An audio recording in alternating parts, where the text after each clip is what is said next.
The Lord be with you. And with your spirit. A reading from the Holy Gospel according to John. Glory to you, O Lord. Jesus said to his disciples, I am the true vine, and my Father is the vine grower. He takes away every branch in me that does not bear fruit, and every one that does, he burns so that it bear more fruit. You are already burned because of the word that I spoke to you. Remain in me as I remain in you. Just as a branch cannot bear fruit on its own, unless it remains on the vine. So neither can you unless you remain in me. I am the vine, you are the branches. Whoever remains in me, and I in him, will bear much fruit, because without me you cannot do nothing. Anyone who does not remain in me will be thrown out like a branch and wither. People will gather them and throw them into a fire, and they will be burned. If you remain in me, and my word remain in you, ask for whatever you want, and it will be done for you. By this is my Father glorified, that you bear much fruit and become my disciples. The Gospel of the Lord. Praise to you, Lord Jesus Christ. Please be seated.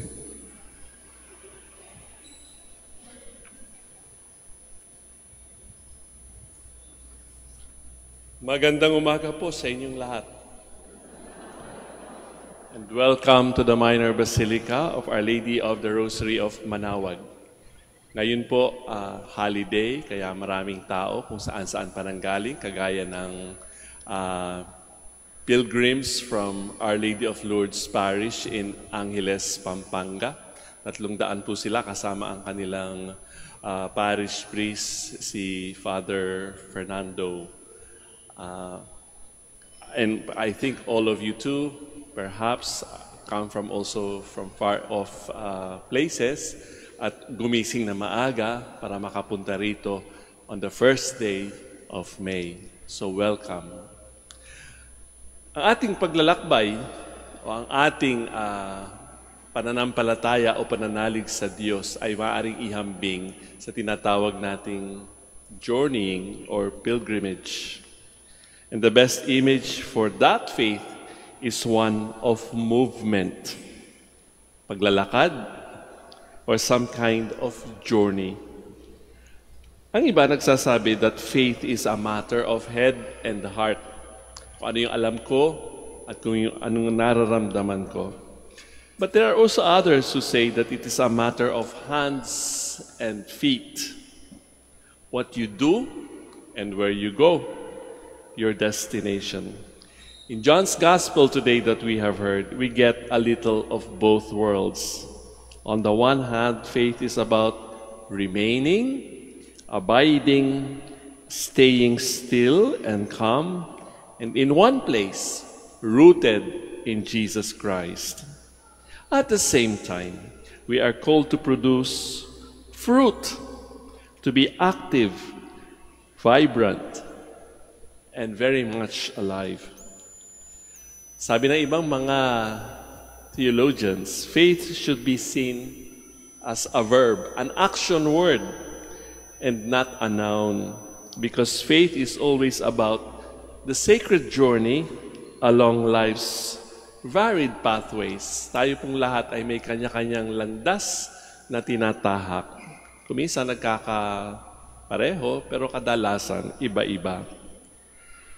Others point out that in the Greek version of the New Testament, people are not said to believe in something, kung ano man yun, kaya halimbawa ng ating creed, but rather, they believe into something. So merong movement. Again, hinting at a kind of motion or going forth. And that is also includes the risk of stepping into thin air. Hindi mo alam kung saan ka babagsak, hindi mo alam kung saan ka pupulutin. In other words, sometimes ang ating journey of faith also requires a leap. Tatalon tayo, it is a leap of faith. And most of us believe that at some level, sooner or later, faith will involve a leap, a jump into the unknown. Halimbawa, sa Old Testament, nakita natin si Abraham. Hindi po ba? Narinig niya ang salita ng Diyos. Abraham, pumunta ka dito sa landas na ituturo ko sa iyo. Nagsalita ba si Abraham? Hindi. Sumunod lang siya. Pinalitan ng kanyang pangalan from Abram to Abraham. Yung mga sumunod doon, hindi rin niya alam. Hindi rin siya nagtanong. Pero tayo, kuminsan nagtatanong tayo, Lord, ba't ba nangyari sa akin ito, sa aking buhay? Okay lang po yon. Kahit kuminsan nagre-reklamo tayo, kuminsan nagtatampo pa tayo, di po ba? Kasama yan sa ating journey of faith. Hindi naman ho pare-pareho eh. Si Abraham obedient. And today, as we celebrate St. Joseph the Worker, meron pa rin tayong isang halimbawa of one who listens to God. Ang pag-listen na yan, ang obedience na yan, is a sign of faith. At sana ay matuto tayo sa ginawa ni St. Joseph. He obeyed the voice of God given to him only in 4 dreams na mababasa natin kay Mateo. Ano yung unang dream niya? Joseph is told, do not be afraid to take Mary, your wife, into your home. For it is through the Holy Spirit that this child has been conceived in her. She will bear a son, and you are to name him Jesus, because he will save his people from their sins. Panaginip. Di ba tayo nanaginip? But we don't so much put much emphasis on it. Pero natatandaan natin, di ba? It could be a product of our preoccupations or our subconscious. In his second dream, Joseph is told, rise, take the child and his mother, escape or flee to Egypt, and stay there until I tell you. Herod is going to search for the child to destroy him. Nanganib ang buhay ng Panginoon, pero sumunod si Jose. In his third dream, Joseph is told, rise, take the child and his mother, and go to the land of Israel, for those who sought the child's life are dead. At yung pang-apat, his fourth dream, Joseph is warned to go instead to Galilee, rather than Judea. So puro panaginip, kayo ba ay maniniwala? Ay 4 na eh, di ba? Pagkat nakita natin yun in succession, kung pagdidikit-dikitin natin, parang ang hirap ng i-ignore, hindi po ba? When these dreams are read together, it is clear that St. Joseph was attentive to the voice of God. We all have dreams, di ba? Pero naiiba yung kay Jose. They were clear communications from God, and they required a willing recipient. Natanggap. Kagaya ng ating Panginoon sa ating Ebanghelyo, di ba?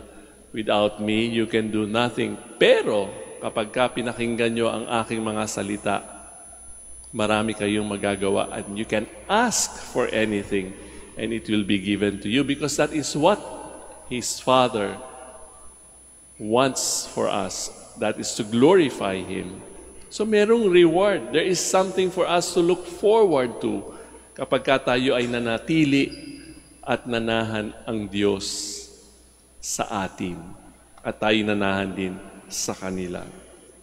Joseph was open to the voice of God and listened in faith as that willing recipient. Tayo baga? Tayo rin ba ay handang makinig? Maaring marami tayong mga hinihingi sa mga sandaling ito sa Panginoon. Marami tayong sinasabi, marami tayong requests, okay lang po yun. Pero pagkatapos nating masabi ang ating parte, anong dapat nating gawin? Makinig. Ano ba ang gustong ipagawa sa atin ng Panginoon? Hindi tayo uuwi mamaya pagkatapos ng misang ito ng luhaan. Meron tayong baon. Kung ano man ang ating ipinunta rito sa Basilika ng ating mahal na Birhen ng Manawag, kagaya rin ng ating mahal na ina, siya rin ay nakinig. Ano ang kanyang sinabi? Let it be done unto me according to your word. At sana yan din na maging disposisyon ng ating mga puso, ng ating isipan, at ng ating buong pagkatao.